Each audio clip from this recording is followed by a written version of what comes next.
Good morning, you guys. It is Amanda and Barron, and we are back again with Kicking Cancer Cares on KSLM Radio.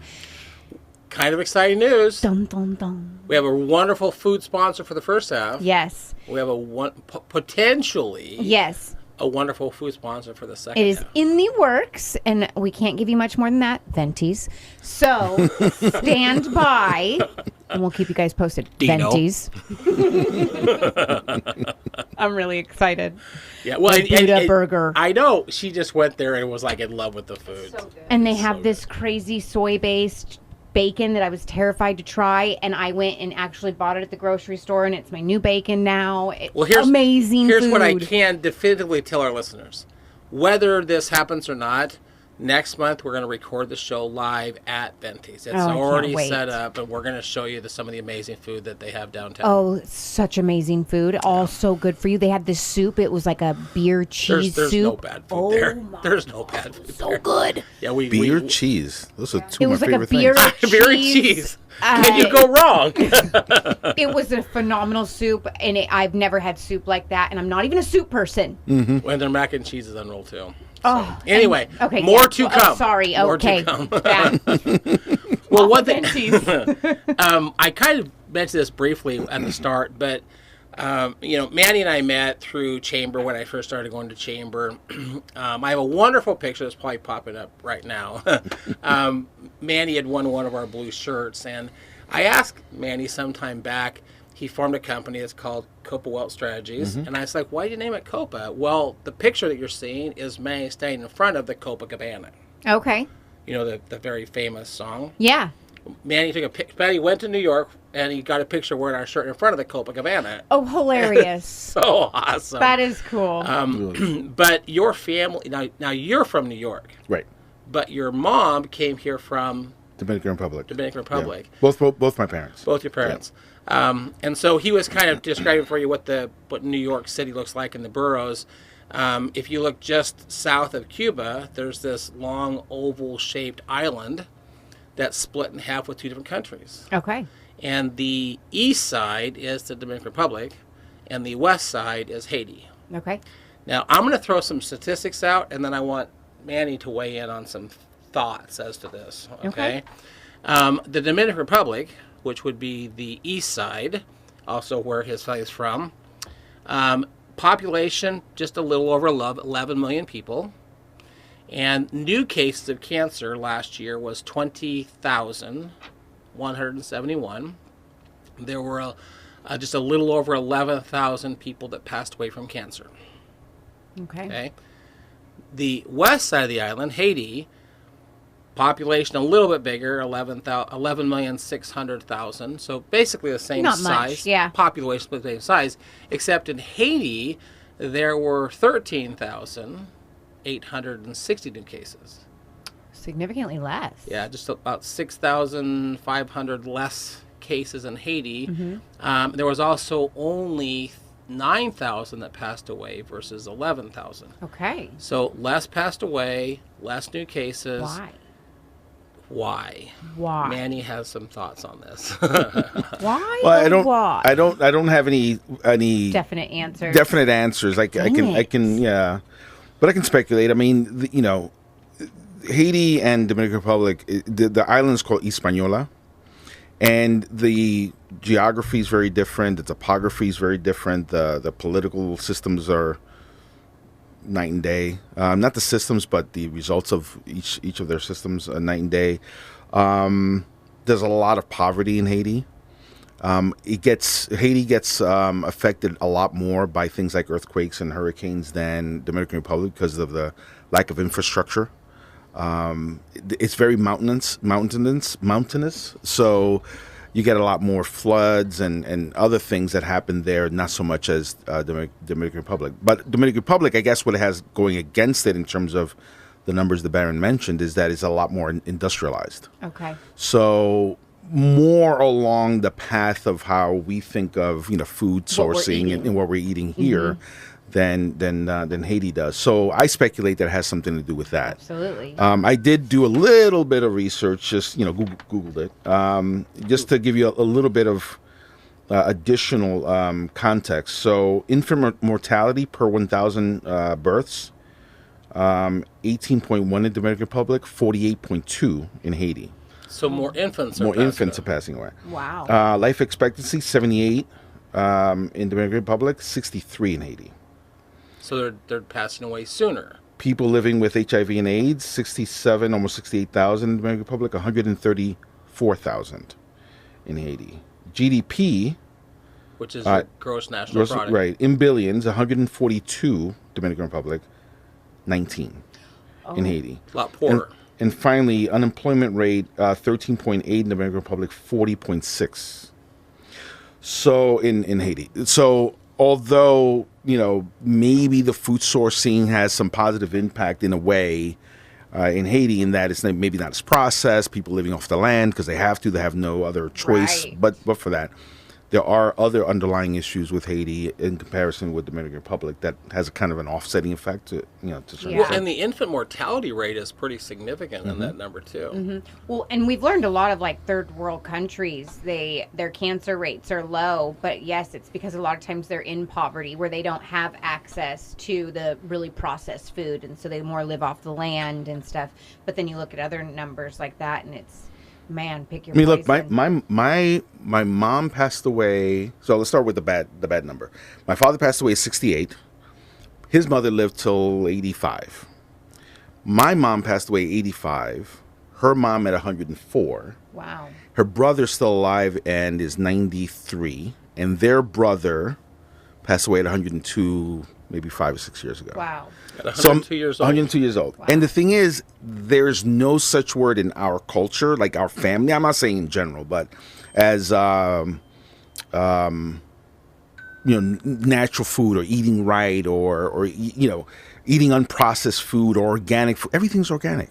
Like the worst you can get is going down to the person who makes homemade food a block away, and you can get plantains and rice and chicken. That thing was alive yesterday, Right. and it's on your plate today, kind of thing. Yeah. So that's pretty fresh. that's pretty fresh. So this whole thing of canned foods and things in the freezer for many years, that does not exist in the normal course of daily living in the Dominican Republic. Okay. So I speculate that I would think that some of that longevity has to do with the fact that you may not be eating as fresh as some others, but you're eating a lot more fresh and a lot more naturally sourced foods than you would living off of cans, and pasta has been on the shelf for weeks and months at a time and that kind of thing. I mean, we don't eat pasta. Yeah. It's all chicken and pork and a lot of chicken.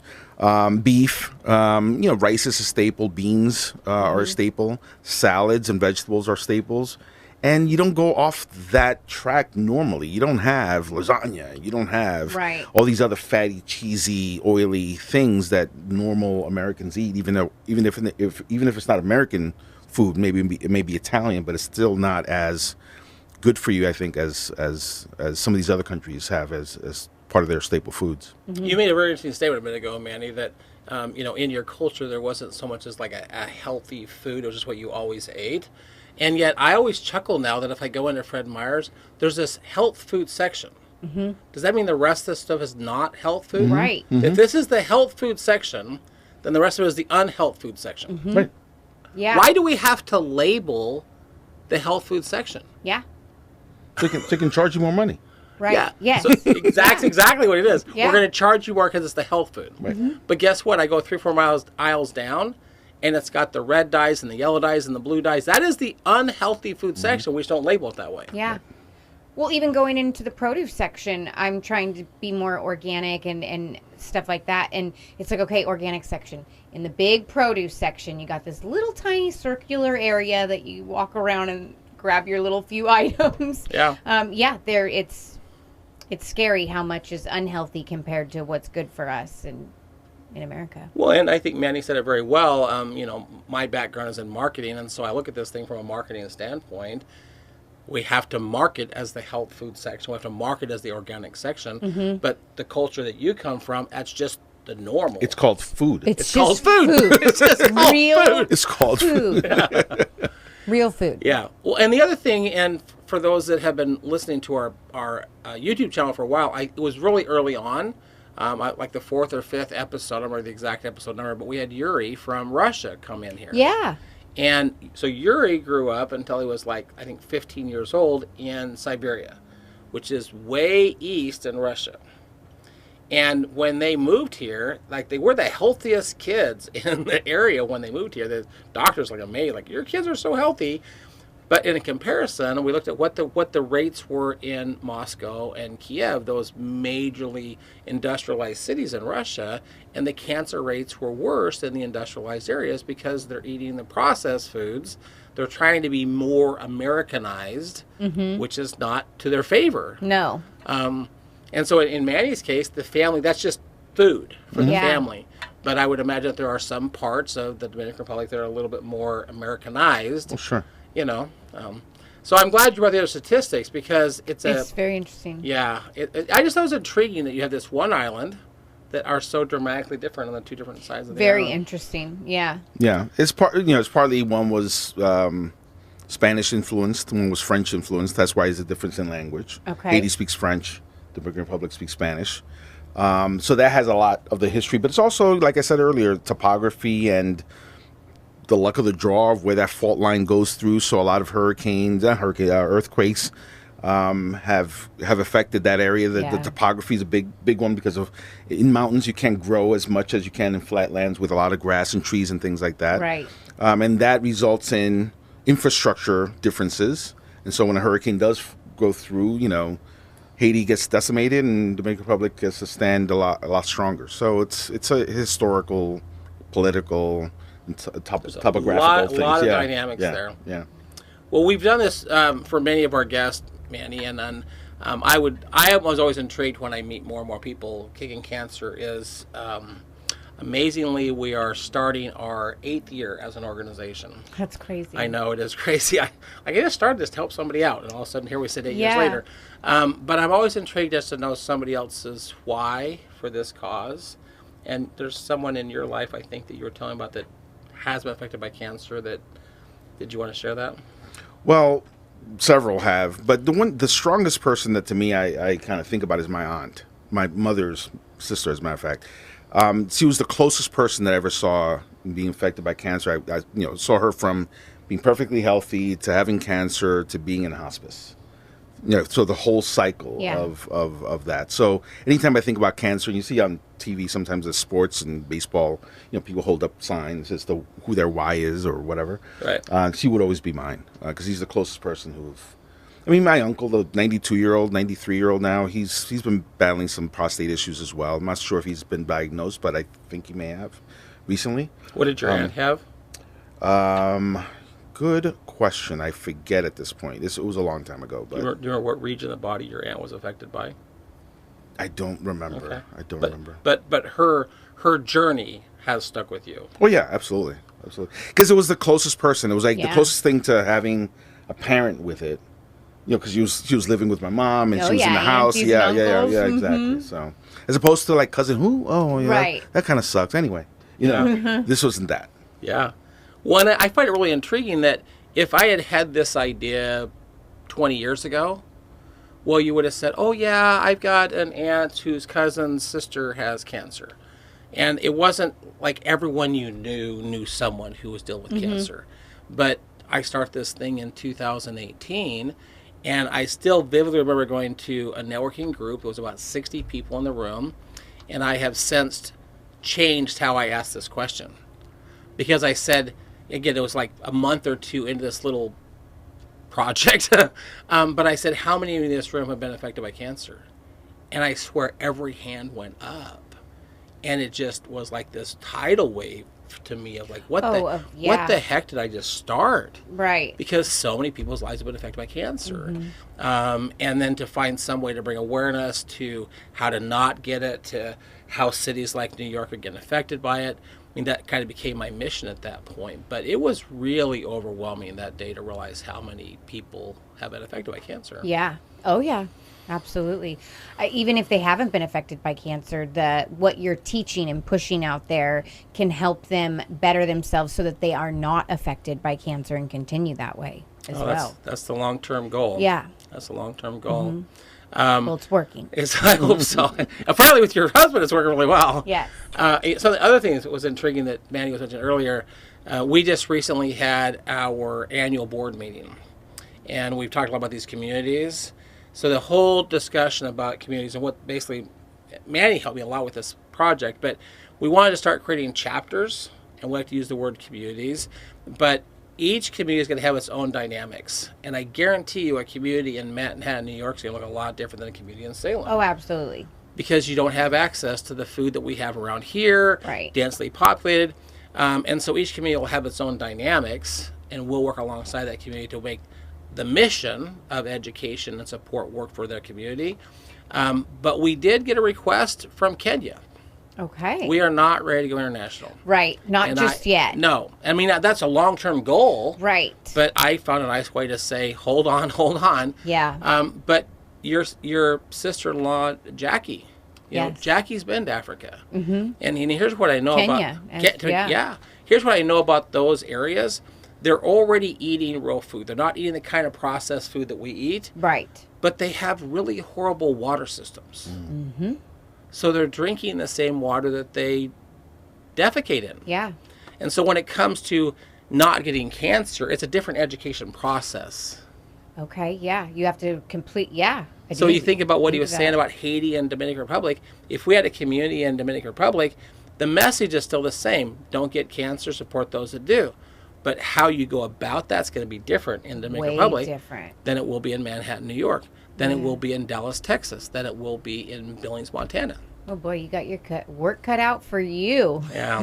Something to do. Right? I know. Yeah. I didn't even think of it like that. Yeah. I mean, they literally will dig holes and use the goal is to have 1,000 communities globally. Yeah. But each community will have its own dynamics because of what that community looks like. Okay.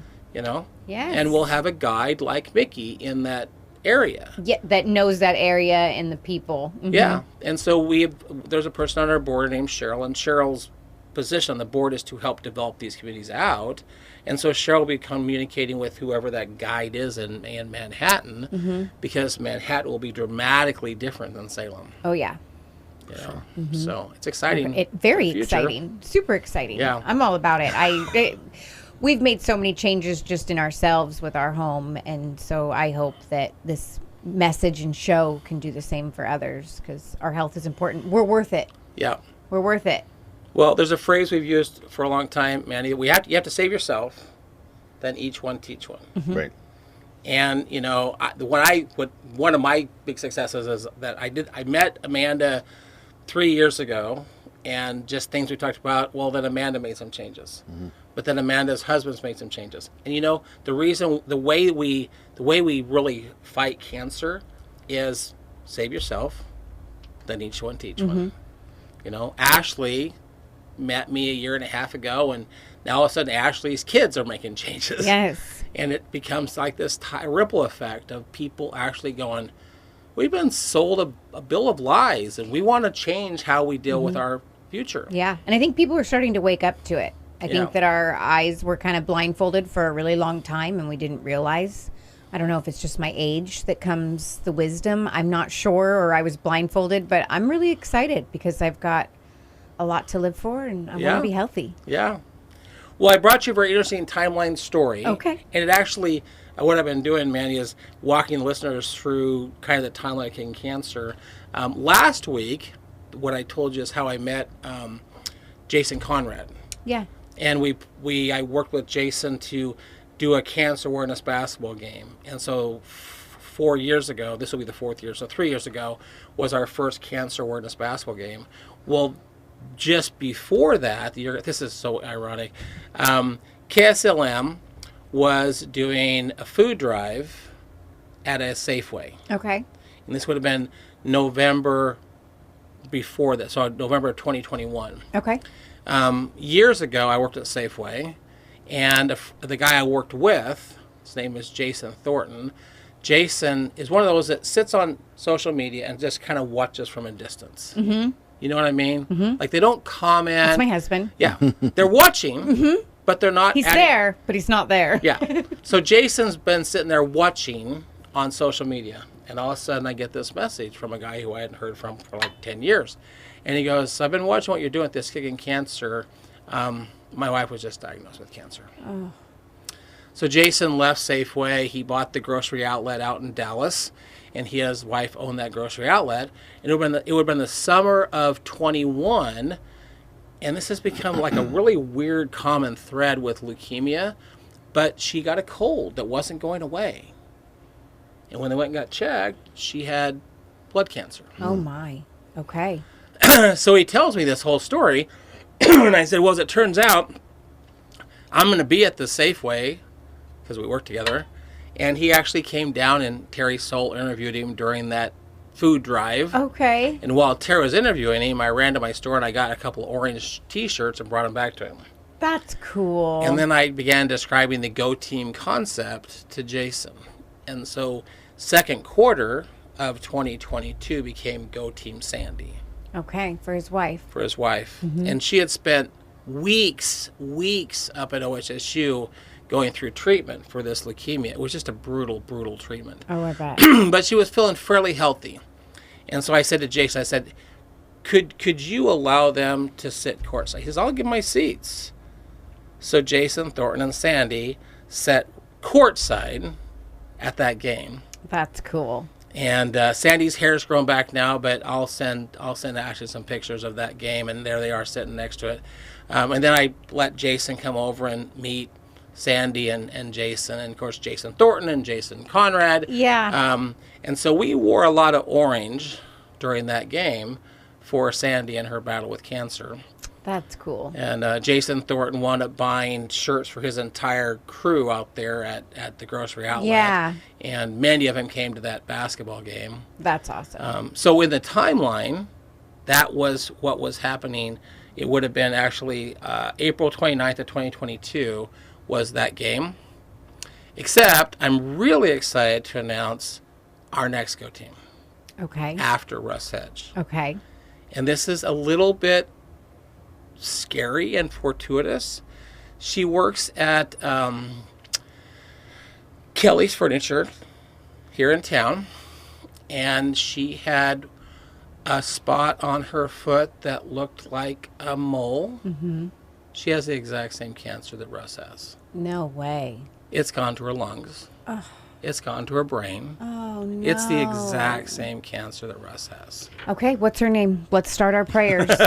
So her name is Ashlie Mathis. Okay. And you will never guess who connected me to Ashlie Mathis. Who? She's in the room with us right now. Oh, I love that. Okay. Okay. So once we get done with our rock concert for Russ, we're going to start, and we're actually going to launch this at the Polar Plunge.